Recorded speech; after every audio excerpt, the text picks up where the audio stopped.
Bonjour à toutes et à tous. Et en effet, le premier thème de cet atelier porte sur l'attractivité des filières et des métiers, donc pour la construction d'un véritable marketing, construction collective, mobiliser les publics, comme tu viens de le dire, David, mais aussi pour maintenir les publics en formation grâce à cette attractivité des métiers. Donc, dans un contexte de crise économique et de crise sanitaire, mais ce sujet était déjà bien prégnant avant ce nouveau contexte que nous avons encore plus que jamais à faire évoluer sur les métiers, mais notamment les métiers peut-être en tension, peut-être aussi les métiers émergents. C'est un sujet, donc l'attractivité des métiers qui a une incidence sur la performance des entreprises, qui parfois ne peuvent développer leur activité, voire même la maintenir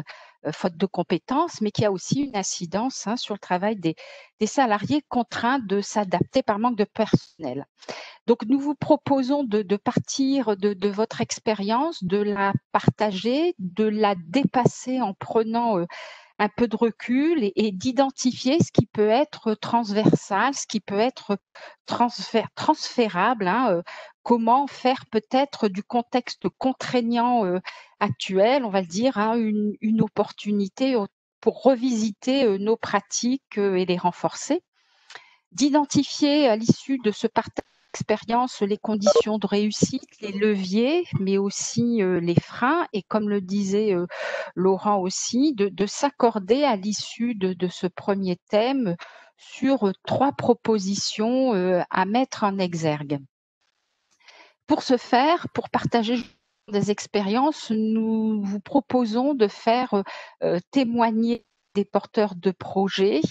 Bien entendu, vous intervenez dès que possible, donc selon les modalités que vient de présenter David.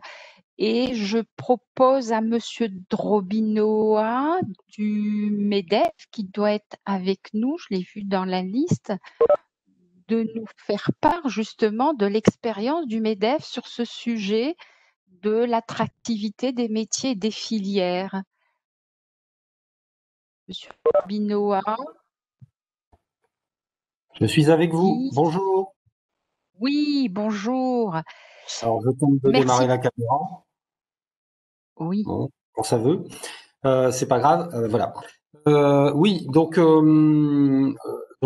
rapidement pour vous faire part d'une expérience que nous avons menée à l'occasion du premier confinement. Une expérience qu'on a menée avec le rectorat. Au sein du cluster école-entreprise, quand le premier confinement est arrivé, on s'est dit comment allons-nous maintenir la relation école-entreprise à l'époque avec des établissements qui étaient fermés. Et donc, on est allé naturellement vers une version digitale. On avait un budget qui nous venait de l'ADRE, qui est l'association qui collecte le 13% pour la promotion de l'apprentissage, qui était à notre disposition. Et puis à l'époque, on a eu aussi l'opportunité de pouvoir trouver un accord avec la chaîne WEO, la chaîne régionale, puisque il y avait un créneau qui était alloué pour les scolaires durant le premier confinement, qui était quotidien de mémoire, et que proposait la chaîne WEO. Et donc on s'est mis d'accord avec le rectorat, avec WEO, et avec un certain nombre de fédérations pour mener des opérations de promotion des métiers sous forme de vidéos, sous forme d'échanges. Donc on avait une animatrice qui était une animatrice qui avait participé à Pékin Express, ce qui fait que naturellement on a appelé notre programme Parcours Express. Et puis, ce que l'on a voulu, c'est donner la parole à la fois à des chefs d'entreprise qui relevaient des fédérations, et puis aussi à des jeunes, à des scolaires qui pouvaient être attirés, ou des apprentis qui pouvaient être attirés par les métiers. Donc, ça a donné lieu au tournage de exactement 10 émissions. Donc, alors je vais y aller très rapidement. La première, c'était les métiers de l'hôtellerie, restauration, du tourisme. Ensuite, c'était les auxiliaires de vie et d'aides-soignantes, les métiers du bâtiment des travaux publics, les métiers de l'agroalimentaire, de la plasturgie les métiers du textile, du e-commerce, de l'énergie, du transport et de la logistique, et les métiers de la chimie. Donc les 10 émissions ont été proposées par le support de WEO. Alors elles sont toujours disponibles, hein, puisque WEO conserve les vidéos. Je pourrais vous envoyer les liens si ça vous intéresse. Et ça a permis, d'après le comptage de WEO, d'atteindre une cible de 180 000 jeunes à l'occasion des différents visionnages. Et ce que je tiens à souligner dans cette opération, c'est que ça a été une opération vraiment de partenariat à la fois avec le rectorat, mais aussi avec des fédérations qui se sont impliquées. Ça a été monté parfois dans un mode un petit peu catastrophe parce qu'on était en plein confinement et que pour se retrouver, pour se mettre d'accord et tourner des émissions de télé en étant totalement en mode dématérialisé, c'est pas toujours facile. Mais on y est arrivé. Et puis, voilà, on a produit ces 10 émissions en se disant que c'était éventuellement un mode que l'on pouvait renouveler et sur lequel on pouvait travailler de nouveau parce que ça fonctionne assez bien. Alors là, on avait cette chance d'avoir les élèves un peu captifs puisque ils visionnaient avec leurs profs ou oui, leurs professeurs dans le cadre des matinées WEO, mais je pense que c'est quelque chose qui peut être refait assez facilement et qui est, ma foi, assez efficace, puis qui permet de garder une trace aussi. Donc c'est pas un support éphémère, c'est quelque chose qui peut être réutilisé ensuite. Voilà pour la présentation de Parcours Express, l'initiative du Clubster durant le premier confinement. Oui, merci Monsieur Drobinoa. Donc vous avez évoqué que le partenariat était justement l'un des leviers dans cette action. Et donc vos partenaires dans cette action, au-delà de OEO, étaient comment vous avez travaillé aussi avec les établissements, avec les fédérations? Alors, avec les fédérations sont adhérentes au MEDEF Hauts-de-France, donc c'était pas très compliqué au départ d'aller chercher nos fédérations. Et on sait que, notamment certaines qui sont toujours en manque de recrutement, ont réagi très vite et ont levé la main en disant, on souhaite être associé. Donc on voit dans la liste, on a de tout, hein, on a du service, on a du commerce, on a de l'industrie, on a eu bâtiments, travaux publics, on a vraiment tout eu, hôtellerie, restauration. Donc nos fédérations se sont mobilisées sur cette opération naturellement. Et puis après, c'est aussi le contact qui est, on va dire, presque quotidien avec le rectorat, qui a fait que naturellement, on a travaillé en mode projet avec le rectorat et que le rectorat est allé chercher aussi les établissements, les élèves qui pouvaient être porte-parole pour également faire parler des jeunes, parce que je trouve que malheureusement, quand on parle de relations école-entreprise, très souvent, il y a beaucoup de cheveux blancs. Alors, ils sont moi-même blancs, les noms, donc j'ai pas de souci avec ça. Mais on laisse finalement assez peu la parole aux jeunes. Or, c'est quand même plus facile pour des jeunes de parler à des gens de la même génération et de leur faire part de ce qu'ils vivent et ce qu'ils peuvent projeter sur certains métiers. Et du coup, vous aviez des Aussi, oui. Entreprise également, oui. Oui, oui, oui. Alors, qui avait été identifié par les fédérations.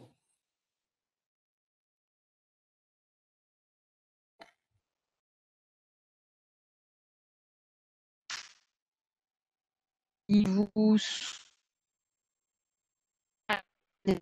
avez toujours la possibilité de le faire en levant la main juste en face de votre nom dans le chat. Peut-être Fanny Desrousseaux, souhaitez-vous intervenir? Oui, bonjour. Je trouve l'initiative très intéressante et on avait été contacté via notre OPCO justement pour mettre en relation avec des entreprises agroalimentaires Donc pour Fanny cette Desrousseaux de opération. Agrosphère.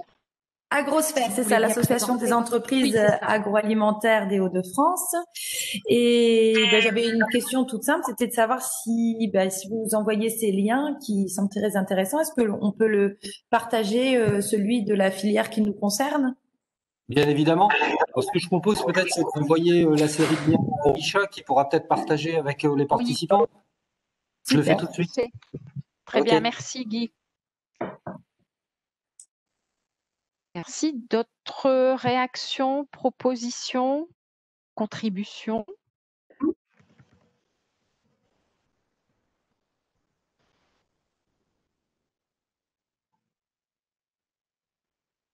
Bien, je peux peut-être demander oui? Non, j'entends en écho. Euh, j'ai un peu de mal avec le chat. Oui. Bonjour à tous, c'est Sylvie, directrice opérationnelle du campus de la relation client 3.0. Je voulais préciser que certains campus avaient été sollicités via le rectorat pour pouvoir mobiliser les alternants et aussi les établissements durant cette période de confinement. Donc, en ce qui me concerne, nous avons participé ou en tout cas donné des contacts avec des intervenants pour la vidéo, enfin le parcours exprès qui concerne le commerce.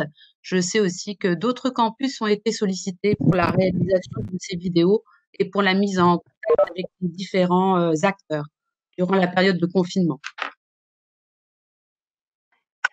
Merci Sylvie. Peut-être que Emma, justement, et le peut partager aussi l'expérience que vous avez eue de détection des talents. Oui, bonjour à tous. Donc oui, c'était pour Bonjour faire Emma. bonjour, un retour d'expérience aussi sur les actions qui ont été menées au sein du campus. Alors habituellement, la stratégie du campus, c'est de détecter les talents par le faire, parce qu'on pense qu'en mettant les étudiants, les jeunes en situation de faire, de découvrir les métiers par les ateliers, ils sont plus à même de cerner ces métiers et les formations qu'il y a derrière. Donc en réalité, il y a une action phare du campus qui est pilotée par la Pleine Image qui s'appelle le Forum Air Numérique, où on a tout l'écosystème du campus, des professionnels et des organismes de formation qui proposent donc ces ateliers, où on a des collégiens et des lycéens qui viennent voilà, apprendre à faire du doublage, apprendre à faire du vidéo mapping par exemple. Et ce temps de construction est suivi d'un temps d'échange avec le professionnel qui lui explique quel est son parcours et lui dire que voilà, c'est possible parce qu'il y a aussi beaucoup d'autocensure par rapport à ces métiers-là. Donc on intervient dès le collège et le lycée.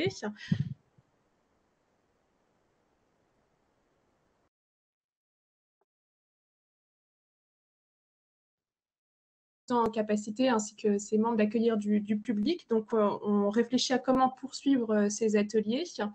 Ce qui est certain, c'est qu'on est convaincu que c'est en étant dans une situation d'immersion que les jeunes peuvent cerner davantage d'informations. Donc, par exemple, l'UPHF de Valenciennes travaille à des visites virtuelles en lien avec le campus, ce qui permettrait aussi de cet écosystème par ces conduites de visite virtuelle. Et pour le faire, il y a une initiative qu'on a conduite qui est de proposer en fait à des designers d'accompagner des élèves sur des problématiques qu'ils ont identifiées du design qui est également partenaire. Et en fait, les designers ont pu accompagner les étudiants en parlant de leur métier, de leur méthodologie. Donc ça, c'est quelque chose qu'on pourrait continuer. Voilà, c'est vraiment détecter les talents, donner envie par le faire. Alors, la crise sanitaire ne nous facilite pas la vie, c'est clair, mais on va réussir à trouver d'autres façons de le faire en utilisant les moyens numériques et de communication. Et aussi en trouvant des façons d'atteindre les élèves et les professeurs dans leur classe pour travailler avec eux sur des sujets concrets qui leur permettent de cerner davantage ce qu'il y a comme métier et formation derrière ce campus image et design. Voilà.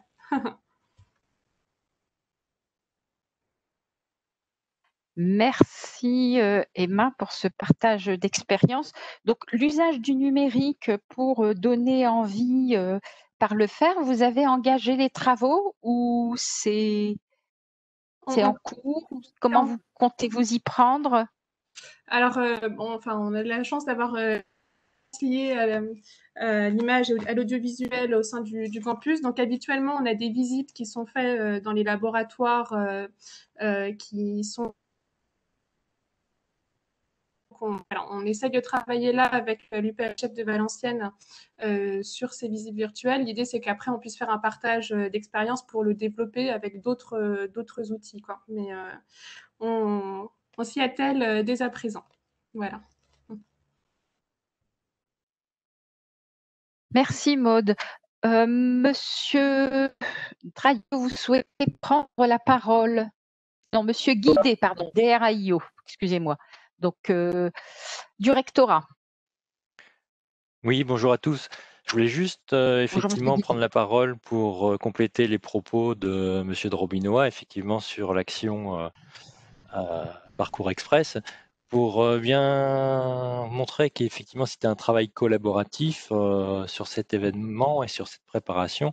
On avait associé également les services de l'orientation. On a plusieurs psy-UN qui ont participé aux vidéos et on a également l'ONICEP qui a relayé tout un tas de ressources qui permettaient effectivement de découvrir les différents secteurs d'activité. Donc voilà, c'était vraiment un travail collaboratif où on a tous travaillé ensemble avec un objectif commun de faire découvrir effectivement les différents secteurs d'activité par ce premier confinement. Et j'en profiterai donc pour dire aussi que nous, pendant le confinement, à la Draio, on a mis en place une newsletter qui permettait effectivement de continuer l'accompagnement à l'orientation pendant cette période difficile. Et donc, cette newsletter, il y a 7 numéros qui ont été édités pendant le confinement, de mars à fin juin. On y retrouvait effectivement la valorisation de toutes les actions que menaient pendant le confinement nos partenaires, et on en profitait pour faire des focus sur des secteurs d'activité spécifiques. Donc cette newsletter a vocation à continuer puisqu'on a décidé de réitérer l'opération. Un premier numéro est paru fin septembre, donc c'est la newsletter de rentrée. Et ce numéro sera réédité tous les 2 mois par la Draio. Donc, il est vraiment, son objectif, c'est vraiment de relayer l'information de tous les partenaires divers et variés. Donc, si vous avez effectivement des actions que vous voulez valoriser auprès des établissements scolaires, n'hésitez pas à nous les communiquer. On se portera le relais.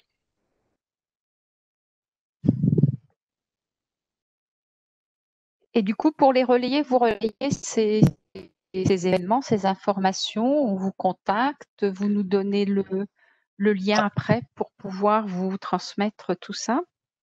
Oui, alors nous, à la Draillon, on travaille en relation très étroite avec la cellule école-entreprise de la DRAFPIC. D'accord. Donc effectivement, soit vous relayez les informations auprès des services de la Draillon ou de la DRAFPIC. Je vous laisserai mon mail dans le chat si vous le souhaitez.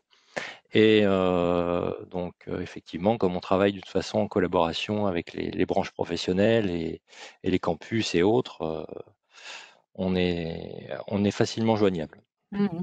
Et vous avez eu justement sur cette expérience, un retour justement d'expérience, c'est le cas de le dire, des enseignants, vous avez cité les psy, IEN, l'ONICEP, en fait de ceux qui ont participé, comment ils l'ont vécu, comment, eux ont pu effectivement en tirer après, profit pour la suite? Je dirais comme toutes ces actions de sensibilisation, l'idée auprès des jeunes, c'est quand même de semer des petites graines, hein. Mmh. Effectivement, on a bien conscience qu'il faut informer les jeunes, je dirais dès le plus jeune âge. On peut dire qu'à partir de la 5e, les élèves sont déjà captifs aux informations découvertes sur les secteurs d'activité et les mondes professionnels. Il faut semer des petites graines dès le plus jeune âge pour qu'effectivement l'accompagnement à l'orientation, effectivement, c'est un cheminement qui doit mûrir tout au long de la scolarité. Et c'est au travers de toutes ces actions qu'on peut effectivement accompagner les jeunes. Et pour ça, effectivement, il y a des équipes en établissement scolaire qui sont là, les professeurs principaux, les psy-EN, les parents aussi. Donc toutes ces actions, elles doivent être à destination à toutes ces cibles. Mmh. Merci monsieur Guidé. peut-être demander à Maude Cocheteux du campus des métiers et des qualifications du tourisme et de l'innovation de partager avec nous l'expérience sur justement la promotion des métiers. Si Maude est avec nous. Oui, je suis avec vous. Est-ce que vous m'entendez? Oui, Oui, très parfait. bien, Maude. Oui, peut-être pour rebondir très rapidement sur l'action effectivement qui a été menée en juin avec BFMT, je pense que pour en discuter régulièrement avec la branche, avec les équipes pédagogiques, il y a un véritable besoin d'une visibilité plus grande des métiers en tension, notamment. Alors nous, sur l'hôtellerie-restauration, je pense que les personnes qui sont là le partagent avec moi, mais en tout cas que voilà, l'information des métiers, la mise en valeur de ces métiers soit faite de manière plus globale et plus grand public, c'est-à-dire qu'on puisse entrer dans les familles voilà, par le biais d'un média comme celui de la télé. Et je pense, on en a échangé aussi il n'y a pas très longtemps avec le MEDEF, cette action mérite d'être déclinée et certainement amplifiée à l'avenir dans le contexte Covid, quoi. Sinon, peut-être un point de contexte, effectivement, sur le volet promotion des métiers. Dans le cadre donc des accords de coopération éducation nationale, branche et OPCO, des accords de coopération sont en cours de signature entre les OPCO et l'éducation nationale sur le volet promotion des métiers, notamment. Donc, voilà, dans les différences SPP, etc., des OPCO sont en train de se construire des démarches à l'échelle nationale de réflexion sur la promotion des métiers et la mise en valeur. Et alors, je sais que sur l'OPCO Acto, hein, qui est nous, notre principal OPCO, il y a une vraie volonté de pouvoir travailler avec les régions sur voilà, une stratégie nationale et une déclinaison régionale afin que voilà, il n'y ait pas de perte en ligne et que l'action soit menée de manière globale et efficiente sur le territoire pour renforcer cette promotion.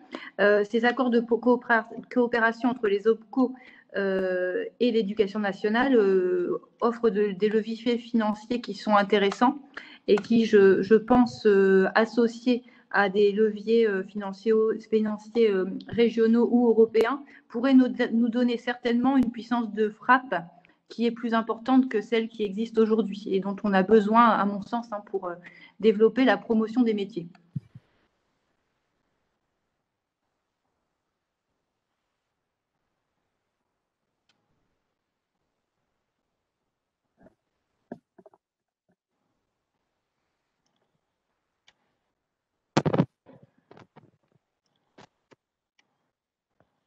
Ah, je vous entends. Oui. Vous m'entendez? Je vous ai perdu, je pense, un petit moment. Vous m'entendez? Oui. Oui, oui, très bien, oui, très bien. Voilà. Oui. Voilà, c'est pour rebondir sur voilà, différentes choses évoquées et puis pour faire ce petit rappel national qui est en cours d'élaboration. Alors, il y a quelques OPCO tests hein, voilà, sur lesquels les accords sont en train d'être écrits. Et donc, je mettrai à disposition ceux qui concernent l'hôtellerie-restauration sans problème. Et donc, vous avez évoqué des démarches sur plusieurs démarches sur la promotion des métiers et donc la place de l'entreprise justement dans ces démarches. Comment est-elle mobilisée, mobilisable? Quelle est la part du volontarisme justement des entreprises à y participer? Quel type de mobilisation? Alors, nous, sur les différentes actions qui sont menées, alors je parle à l'échelle des campus, la gouvernance des campus est très, très liée et complètement imbriquée avec la branche professionnelle. La branche professionnelle est présente au sein de la gouvernance du campus, mais aussi est présente sur chaque territoire bénéficiant d'un lycée ou d'un établissement de formation partenaire. Donc, ça nous donne le fait que voilà, une organisation qui soit conjointe et cohérente entre l'éducation nationale, les campus et la branche professionnelle, nous permet, nous, en tout cas organes de formation, d'avoir voilà, à disposition, entre guillemets, ou d'avoir accès à un grand nombre de professionnels de manière très efficiente et très efficace par rapport à ce qui pouvait se présenter précédemment peut-être. Voilà, la proximité entre voilà, le monde professionnel et le monde de la formation, le fait qu'on se parle très régulièrement, nous permet sur des événements, alors qu'on soit sur de l'innovation, sur de la formation, sur de la promotion des métiers, d'avoir un relais rapide avec les entrepreneurs, les entreprises locales. Et puis, de votre point de vue, là où, comment mesurer la démobilisation des publics? Par rapport aux perspectives de recrutement liées à la crise sanitaire, par exemple? Alors, on a constaté, alors sur nos organes, enfin sur le dispositif de formation, effectivement, un certain nombre de décrochages, etc., des actions de continuité pédagogique ont été mises en place. Après, sur les chiffres de l'apprentissage sur les chiffres de l'apprentissage ou du recrutement, finalement, la perte n'a pas été conséquente. On est sur les mêmes taux de remplissage de nos sections, en tout cas nous, de formation sur l'hôtellerie-restauration. Donc effectivement, la crise Covid vient perturber aujourd'hui l'équilibre économique. Donc on a des grandes questions, à savoir le maintien en stage de nos élèves, etc. Mais je pense qu'une fois la crise passée, la tension sur les métiers, alors là, je sais qu'il y a des professionnels qui sont là avec moi sur la réunion, la tension des métiers restera la même. Et donc, je pense qu'en post-Covid, on va retomber sur des schémas qui seront similaires, en tout cas en termes de tension de métiers et de difficultés de mobilisation des jeunes et d'attractivité des jeunes sur les métiers, en tout cas de l'hôtellerie-restauration. J'ai peu de doutes là-dessus. Et du coup, ces professionnels qui participent à notre atelier pourraient peut-être s'exprimer justement sur cette démobilisation, remobilisation. Comme on disait en introduction, ce n'est pas un thème nouveau, mais qui est peut-être plus prégnant dans ce contexte-là, sur la remobilisation des publics et sur cette attractivité des métiers.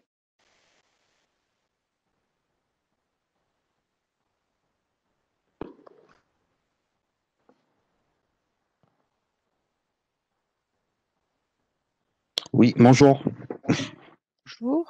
Alors, moi, je veux bien intervenir concernant l'UMIH et pour rebondir sur ce que disait Maud, effectivement, concernant le contexte actuel, comme vous le savez toutes et tous, c'est extrêmement compliqué pour nous actuellement. Par contre, comme tout ce qui est cyclique, à un moment donné, on va avoir le bout. Et effectivement, les métiers qui sont les nôtres vont, en tout cas, on l'espère, redevenir on va dire un petit peu plus attractif pour le grand public. Alors il y a besoin effectivement de travailler sur la promotion de nos secteurs d'activité et c'est très très bon de savoir qu'il y a des accords de coopération au niveau national qui sont en œuvre parce qu'on en a besoin. Maintenant, une fois que on va dire cette pandémie va toucher à sa fin, effectivement, on va retomber sur un besoin en main d'œuvre assez exceptionnel. Concernant les publics jeunes, je pense que comme le disait une des participantes juste avant, attirés par les aspects justement pratiques à travers des ateliers, etc., sont les bons vecteurs en termes justement pour les attirer et on l'a mise en œuvre justement sur différents territoires et ça a plutôt bien fonctionné.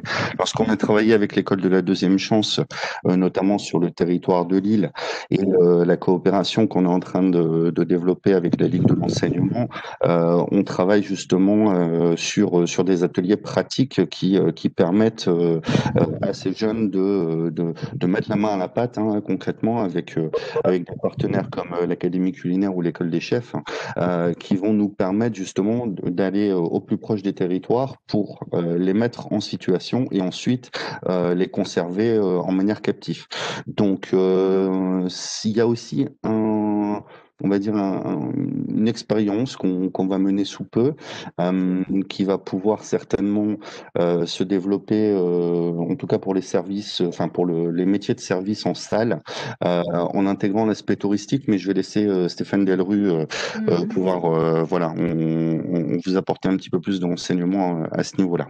Donc voilà, concernant on va dire les publics jeunes, effectivement, on est tout oui sur ce que va nous proposer Acto et l'Éducation nationale, parce qu'on va soutenir de toutes nos forces, en tout cas, cette initiative. Merci beaucoup.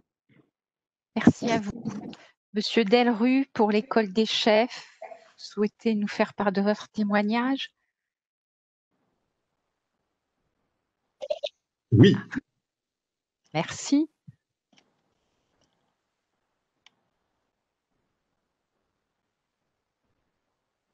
On ne vous entend plus. Ah, oui. Vous m'entendez? Oui, c'est bon. C'est bon? Entend. Ok. Oui, très bien. Je disais, aujourd'hui, sur les publics que l'on travaille, hein, très éloignés de l'emploi, on a un gros souci sur le service en salle, de recrutement de personnes et d'entrée en formation. Et donc, on a réfléchi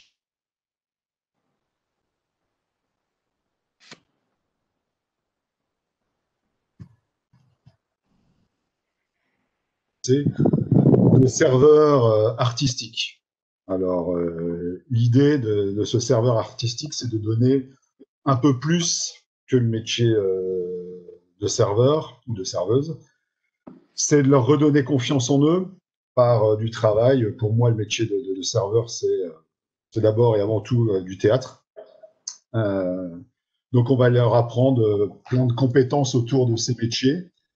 Et en leur redonnant confiance, d'abord en eux, on va essayer au fur et à mesure de leur redonner l'envie de ces métiers.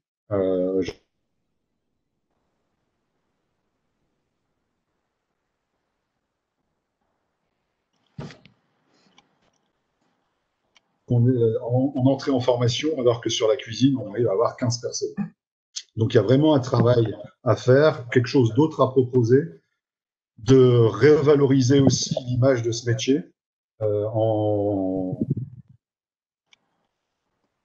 et repenser aussi tout l'aspect formation autour de ça. Donc, on est en train d'y travailler avec Monsieur Claude Thomas, qui était le propriétaire des Folies de Paris.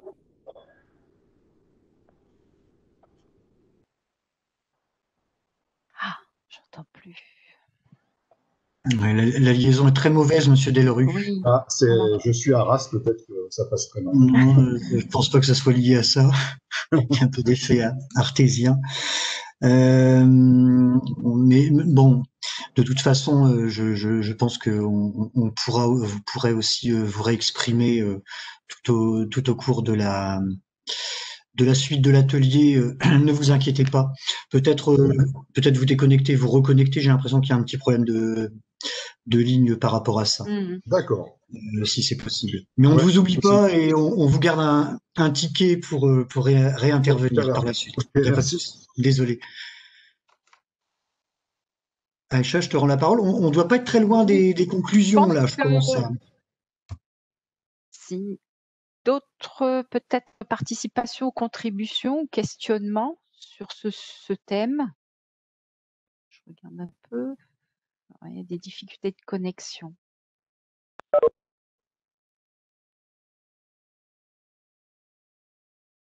Sinon, on essaie de synthétiser justement pour retenir 3 propositions. Voilà, je vois que Monsieur Guidé nous a mis les coordonnées de la newsletter. Donc, sur les propositions, alors ce que j'ai relevé, que je mets au débat, et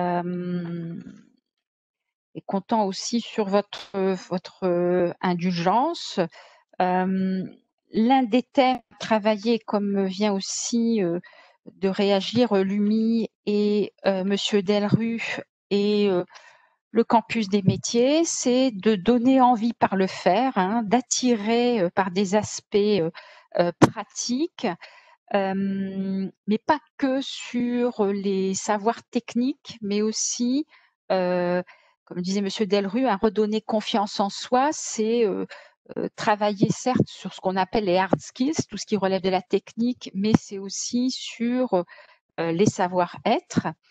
Donc, donner envie par le faire, attirer par des aspects pratiques.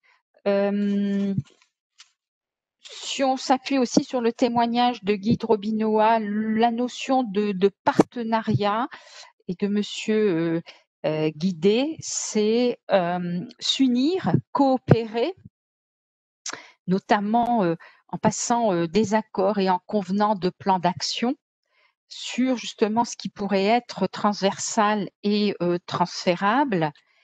Et une troisième proposition d'ailleurs qui rejoint, et c'est un peu rassurant, sur ce qui a été dit ce matin, c'est sur la mobilisation de tous les acteurs, mobilisation aussi bien du corps enseignant, des enseignants, mais aussi des entreprises, donc de ceux qui peuvent être prescripteurs, donc de mobilisation, mais aussi d'améliorer les outils afin d'atteindre toutes les cibles, dont les familles.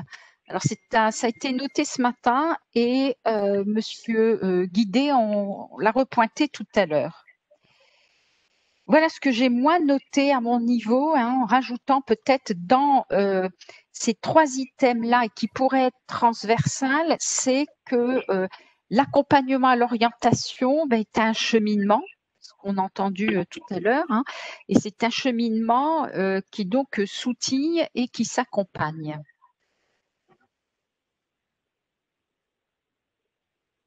Souhaitez-vous réagir à ces propositions, les compléter, les modifier?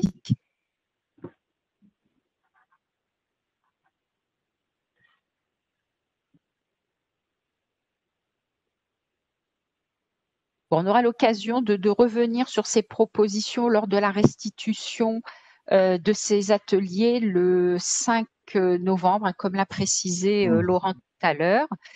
Madame Le souhaite intervenir, oui, ainsi qu'Anne-Marie L'Olivier. Très bien. Oui, c'était pour compléter sur l'aspect partenariat, oui. Pour aussi signaler une initiative de la relation avec l'entreprise qui sont les stages qui sont proposés d'immersion des enseignants aussi. Alors, je ne sais pas s'il y a quelqu'un de la DRAFPIC, mais enfin voilà, l'idée c'était vraiment de proposer des stages qui durent 3 jours avec une journée en immersion dans les entreprises, et je pense que c'est important que cet aspect de découvrir par le faire soit aussi appliqué aux équipes pédagogiques. Voilà, notamment au niveau du collège. Merci. Et Anne-Marie, tu souhaites intervenir, Anne-Marie, pour Pôle emploi? Oui, merci Aïcha. Effectivement, on parle beaucoup des jeunes et je partage le fait qu'aujourd'hui, les jeunes ne doivent pas être les sacrifiés de la crise, bien au contraire, et que tout ce qui peut être fait ensemble, de l'éducation nationale en passant par les entreprises et tous les acteurs de l'insertion et de l'aide à la recherche d'emploi doivent être pleinement mobilisés, et c'est ce qu'on fait au travers du plan Un jeune, une solution. Je dois dire aussi qu'il ne faut pas oublier les demandeurs d'emploi, hein, parce que c'est une source de compétences. Et je pense que bon nombre de personnes présentes aujourd'hui dans cet atelier ne me démentiront pas, et que le processus d'évolution professionnelle est long, et que si on n'a pas les entreprises à nos côtés et on n'a pas les organismes de formation bien en phase pour y parvenir, ce sera difficile. Et j'ai beaucoup apprécié aussi les différentes interventions qui viennent de se succéder, c'est aussi de parler positivement des métiers. On a toujours tendance à parler d'un métier que l'on connaît peut-être pas forcément soi, de le parler en termes négatifs.